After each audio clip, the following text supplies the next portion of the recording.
Hello, and welcome to the Community IT Innovators Technology Topics Podcast, where we discuss nonprofit technology, cybersecurity, tech project implementation, strategic planning, and nonprofit IT careers. Find us at communityit.com. Thank you for joining this Community IT Podcast Part 2. You can find Part 1 in your podcast feed if you subscribe wherever you listen to podcasts. Thank you for joining us for today's webinar on security incident response. My name is Johan Hammerstrom, and I'm the President and CEO of Community IT. Today, it's my great pleasure to welcome our Chief Technology Officer, Matthew Eshelman, who will be the presenter for today's webinar. Hello, Matt. Hello, Johan. Thanks for the introduction. So for our agenda today, we'll be covering a couple different things. Talk a little bit about compliance, as that is a big driver that will impact the security response. And then we'll talk through our security incident response checklist. So this is going to be a pretty practical guide on how we think of security incident response. So we'll talk about our own process and practices, and then relate that for organizations as they think about their own response and capabilities or requirements. Yeah, so I think picking up on what Johan was saying in terms of different systems having different stakeholders, there's also would be different levels of risk associated with all of these. There could be risk to operations and productivity. So maybe it is just hey, we can't get access to these files because they're they've been cryptoed. So that could just be an impact of operations or productivity.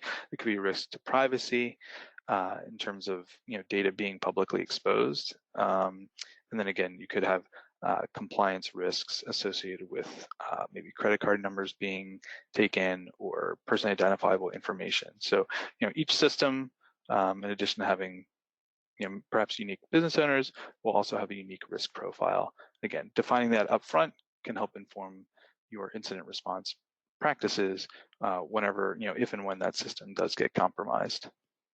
So at Community IT, once, we've been either made aware of, a security issue from the client's perspective, or perhaps through some of our own monitoring tools, our very first step is to notify the client. So we want to make an organization aware that they have a security incident on their hands.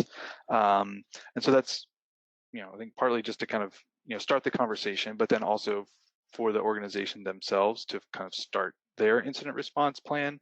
Again, may involve bringing in legal counsel to handle communication so that we keep things privileged. That would be the first step, is just to notify. Once we do the notification, we're already working on remediation. Because the breakout time is so quick, we are really incented to try to stop an infection or a breach from spreading. So once an attacker gets a toehold in the network, then they can start to move laterally. And so it's very critical that we stop that immediate infection or incursion in the network as soon as possible, so that no further damage is caused. Once we feel like we've stopped the infection, then our incursion will go ahead and start remediation. And after we do the remediation process, then we really want to understand the infection vector. So there's kind of new and evolving techniques that we encounter kind of every day and every week in terms of how these breaches occur. And so we want to understand kind of what system failed, and is it something that we were kind of aware of and didn't close the door, like perhaps a user account got compromised because they were reusing passwords and they didn't have multi-factor authentication enabled. That's kind of one scenario, or maybe it's maybe something more sophisticated in terms of a vulnerability on a web application or some other public resource that was compromised. So we really want to understand how that incursion occurred, so that we can remediate that as well. And then finally, and I think this is something that we've I think, become more aware of is that we need to exhaustively investigate related systems and accounts. As Johan mentioned earlier, sometimes these breaches are hard to identify, and they're not very apparent. A compromised user account may not be apparent right away. And so once we do identify, in the case of a compromised user account, we then also want to take a look, a lot more broadly to make sure that there's no other compromised accounts, and we're not just putting out one fire, but instead we're taking a look back, because again, as part of our lessons learned, what we found is that whenever there is one compromised user account, there are often others, and others that people aren't aware of. So we've been really, I think, intentional around remediating not only the kind of initial or known account that was compromised, but also really digging into the network to make sure that there aren't other accounts that have been compromised, or other systems that have been infected with viruses that are just kind of like laying dormant and maybe not immediately apparent that that there's a risk. So so the incident response kind of has this loop. Okay, so once we've put out the initial fire, we've stopped the immediate pain. We also want to be really thorough to make sure that there's nothing that's been, left behind, and we are, doing everything we can to kind of completely remediate the network and evict whatever adversary had gotten in. And I think it's important to note, Matt, that if obviously these steps, the response itself involves quite a bit of communication. And if the communication system itself has been compromised, then we don't use that system. So if we have reason to believe that a client's email has been compromised, we don't email them that they've been compromised. We call them on the phone and let them know. So it's important as much as possible to refrain from using the compromised systems until they've been secured. Yes, I think that's a good thing to highlight. So as part of that response, it's usually it would typically be over the phone, via kind of pre-established direct call numbers to the primary contacts, that are kind of in that communication role. Yeah. Great. We have a few questions coming in, Matt, but I'm gonna save them for now. We'll have time for some Q&A at the end. Great. So I think once there's been an assessment of kind of what has been attacked or which system has been compromised, then there is this question of reporting.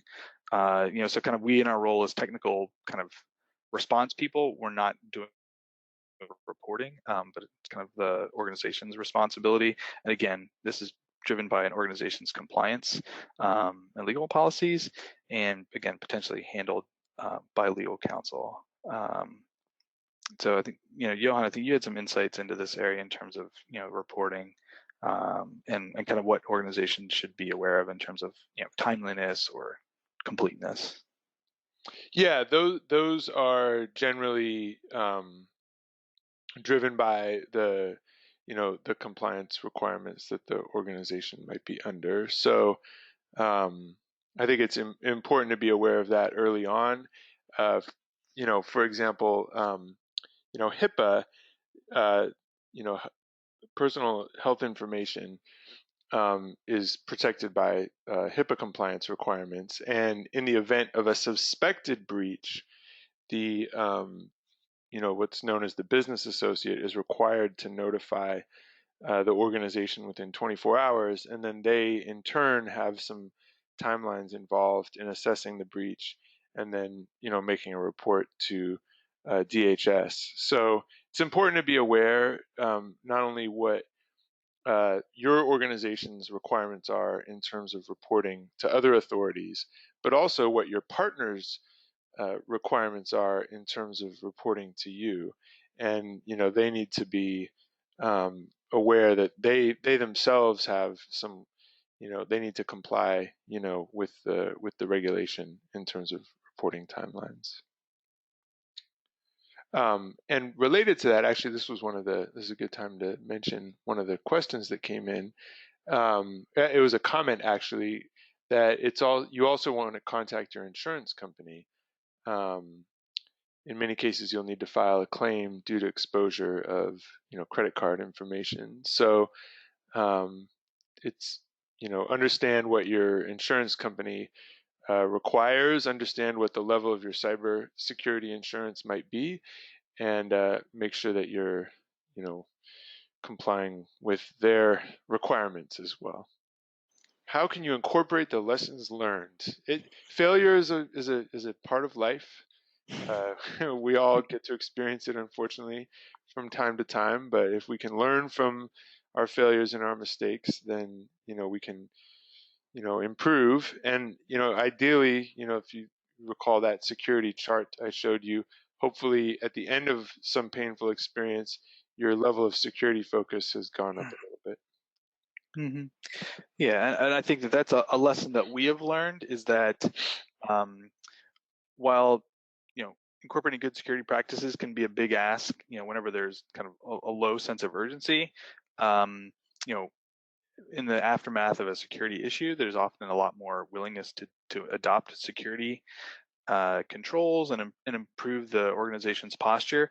But if you wait too long, a lot of that sense of urgency goes away. So it is important, I think, to incorporate these lessons learned from from responding to one of these incidents relatively soon after that, that the fire has been put out, so that that feeling is fresh and there's still that incentive to act. If you wait too long, we kind of tend to fall back into a slump of kind of out of sight, out of mind. So, so some typical lessons learned, after a breach would be, just update that system's inventory. Maybe a new system, had been added by marketing, and maybe that got compromised. We weren't really aware of it. We weren't aware of the impact to the organization. We weren't aware of the risk profile. So let's go ahead and review all the systems to make sure that our systems inventory list is up to date. We have an adequate risk profile. We've got an assigned business owner. We kind of know what's going to go on there. Maybe it's a good time to implement multi-factor authentication. I can't let one presentation go without really touting this as a very effective way to reduce a compromised account would be to implement multi-factor authentication. So hey, remember how painful that process was when we had to remediate those accounts? All right, we're going to use this as an opportunity to improve our security by implementing multi-factor authentication. And then, hey, let's go ahead and edit our incident response policy. Maybe we have a new technology support provider. Maybe based on their incident response, maybe we need to find a new technology support provider. Maybe our legal counsel has changed. So let's go ahead and use this as an opportunity to update that response policy so that we're in better position to respond the next time that something like this is going to happen. So in terms of action steps and kind of what you should be thinking about doing as you kind of take kind of move away from this webinar is, let's go ahead and spend some time in the next week to review some of the incident response templates that are going to be included here at the bottom. So there's the very thorough NIST document that that I think provides a really great depth of information and a really great framework, but it's immense and kind of overkill. And then there are some other ones from SANS and also Thycotic, which is a security vendor that we use for our privilege access management software, has a I think a really solid template that can be used as a baseline for your own organization's unique needs. I think understanding compliance requirements, maybe that should have been the first thing, but understand the actual legal framework for your organization. Do you have mandated reporting? Do you have GDPR compliance requirements? Do you have PCI compliance requirements? Do you actually understand the level and mandates that imposes on your organization? How may that change your security response policy? And then finally, talk to your IT partners. Unless you have a very large in-house IT team, it's likely that you will want or need an external IT firm that has expertise in this area and that can provide you kind of a high degree of confidence that an issue has been resolved. So, and they may be different in multiple partners to handle the systems that you have at your organization. So I think those are really three fundamental steps to consider doing in the next week. Review the templates if you don't already have something in place already. Understand your compliance requirements to make sure you've got a good understanding. Maybe your reporting requirements are non-existent, or maybe you just have a good faith, you'll just have a good faith response if your organization is compromised. But it's important to understand those requirements ahead of the process instead of after the fact. So again, here are the links, and as Johan mentioned, both the slides and the recordings will be made available to all registered attendees, and will be up on our website, so you can come back to these resources if you don't have time to jot these down now. And if there's any additional questions, I think we can go ahead and take them at this time. Is that right, Johan? Yeah, we have some great questions. We want to take some time to get to those. And yes, as Matt said, we will be posting the recording of this webinar as well as the slides on our YouTube and SlideShare accounts, our YouTube channel and our SlideShare accounts. And we will be posting links to both of those on our website, and we'll include links to these resources on our website as well. So all of that will be emailed out to you after the webinar, but you can also go to communityit.com and navigate to the webinar page, and all of that information will be there as well. So let me, we'll work our way back through the questions. So there was a question as to whether or not bots can be used to install forwarding rules to a compromised email account. So there was this organization had an email account in Office 365 that was compromised. The password was changed almost immediately, but then they didn't discover until several months later that a forwarding rule had been set up. I presume that forwarded all of the email this account received to to an adversary's account. We've encountered a number of cases where, yes, there were strange forwarding rules, established, and the user didn't kind of remember or, kind of identify any kind of specific account compromise. So I don't, I think a username and password combination would have had to be made, kind of public at some point for that to happen. I don't think, simply by clicking on some kind of a malicious link that an auto forwarding rule would be created. However, I don't want to, kind of rule out anything. I will say that now in Office 365, and this is maybe in Gmail as well, but I know especially in Office 365, depending on your version, there are now some automated alert templates that actually address this specific scenario. I think because it's been such a problem, so you can configure an alert to a specified administrator IT address if a new forwarding rule is created. And so you can get notified, because the real challenge is, like you have a compromised account, a forwarding rule is created, you don't really notice anything because there's no bounces, it's just all your emails going out the door. And even if you change your password, even if you turn on multi-factor authentication, that forwarding rule is still in place. So in Office 365, there's some actually really handy PowerShell commands that you can run that'll comb through your entire directory and return any forwarding rules that are in place. So that's helpful. That's actually part of our response template, response process. So yeah, I mean, it's I think those are particularly tricky to kind of nail down and figure out, because there's nothing appears wrong other than other than maybe a bounce message every once in a while. Mm-hmm. I think it also speaks to, earlier, and you talked about sort of early on in the incident response process, assume the worst. If you discover that your credentials have been hacked, if you discover that someone has access to your email account, assume that they've taken all of your email. I mean, and that's, very stressful and frightening to assume. But I think you have to assume the worst. Assume that they've found ways to compromise your email. These forwarding rules are a great example of that. And that speaks to the need to do a thorough and exhaustive, search of your, of all of your systems to see what sorts of, exfiltration methods they may have put in place to continue essentially breaching the system even after they've been denied direct access to it. So that's an important step to take. It sort of leads into the next question, which has to do with encryption. And I'll mention at the outset that, Matt, you did a great webinar on encryption back in June. And anyone who didn't get a chance to attend that webinar, I strongly encourage you to go to our YouTube channel, go to our website, and find it, because it really was a great sort of primer on encryption and how it works.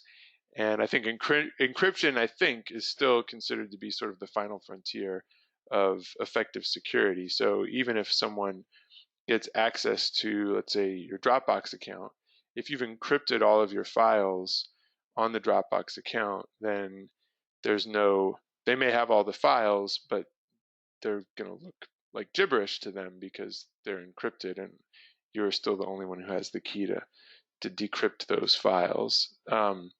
But the question is that when you add encryption hardware, does the hardware make it more difficult to connect devices together, like routers, printers, cable boxes, etc.? And I think more broadly, encryption always involves sort of a trade-off between security and inconvenience. And what's your sense right now, Matt, of where the right place to draw that line is? So I think there's a lot of different places, and I think when we're talking about encryption, and there's a lot of different standards, and I think places where encryption can be applied. So I think there's different scenarios for different cases. I think so. So just on your website, most websites now encourage the use of HTTPS as opposed to HTTP. So that kind of ensures the integrity of the communication between you and a website. There can be encryption for your computer. So for either File Vault for Mac or BitLocker for Windows, ensures that the contents of the disk are encrypted. So if that disk is taken, if your computer's stolen and somebody takes the hard drive out and puts it in another computer, you can't read it. And so so I think in those cases, in terms of and then in email communication, so a lot of the big email providers are now encrypting the tunnel between themselves whenever a message is sent. So in Gmail, you'll notice this, or in Office 365, so messages are sent essentially through SSL, or TLS is the actual encryption standard. But so email messages, the tunnel is encrypted, and so that doesn't carry any additional necessary configuration overhead. We are starting to see BitLocker or desktop encryption become a lot more popular because there are now tools in place that make it relatively fast. There's not very much overhead associated with it, and a lot of the encryption is handled actually by a special chip that's on the computer. So that may add a few dollars to the cost, but is rather inconsequential. And then I think once we get beyond kind of encrypting the actual devices, encrypting the communication, then we're talking about encrypting the data within a system. And so that can add some overhead, but again, there are pretty sophisticated tools and technology that a lot of the providers are making available that allow you to encrypt columns or data, in your SQL database, for example. If you have a need to store, date of birth, medical information, you can encrypt those fields so that information is not readable if it kind of leaves the trusted system. Yeah, and I think when it comes to your data and your information systems, there's really not a one-size-fits-all approach. You have to think about some of your data is very sensitive and needs to be highly secured, and you need to make accessing it as inconvenient as possible. But other data and systems may not require that level of access. So just like in your house, you might put your coin collection, and your checkbook in a fire safe, in your house. Well, it's hard to get to those items. You wouldn't want to put, your TV remote control in the fire safe as well, because every time you wanted to turn on the TV, you'd have to unlock the safe, and that's annoying. It's the same is true for your data. Some of your data, it's probably worth putting a lot of barriers to accessing it and making sure that it's really secure. Other, aspects of your data probably doesn't matter too much. I think increasingly with email, it's probably best to assume that email is a compromised system. And if you have some information that really needs to be secure and confidential, that you don't transmit it by email, or that if you do, you use sort of a native encryption system so that you can ensure that if your email gets hacked, all they're seeing is encrypted emails. And if they don't have the key to decrypt the email, it's not going to do them any good. All right. So one last question, Matt.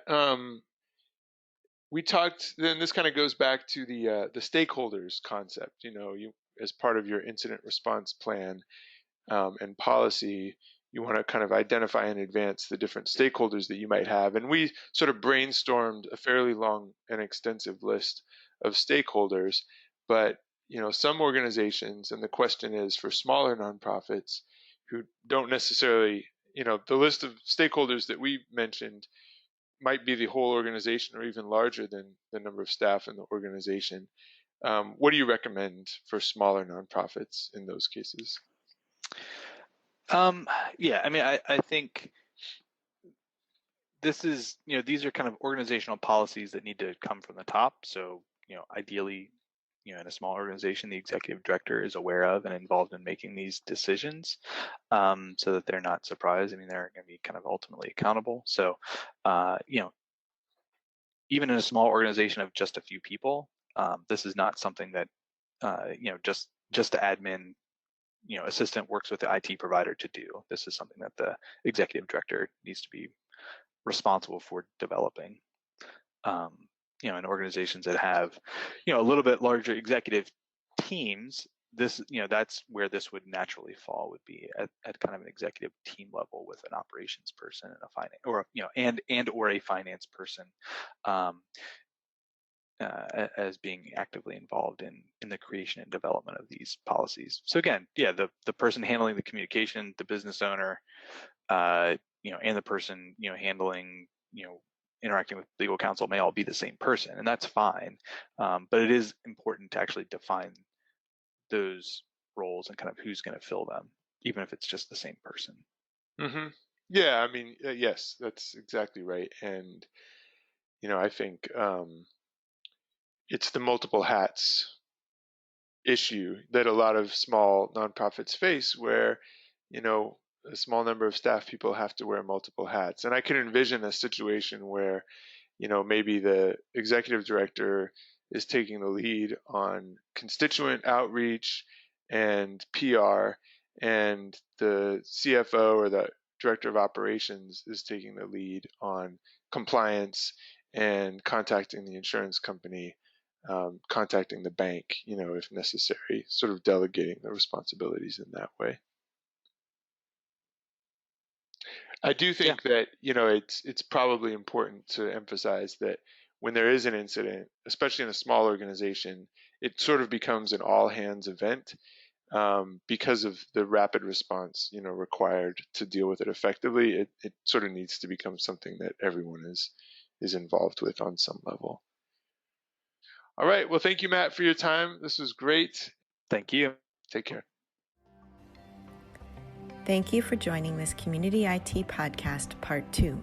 You can find Part 1 in your podcast feed if you subscribe wherever you listen to podcasts. Community IT does these free webinars and podcasts for our community, and we love sharing our knowledge and experience. If you have more questions or are having trouble with your IT at your nonprofit, please get in touch with us on our website, www.communityit.com, so we can start a conversation or schedule an assessment.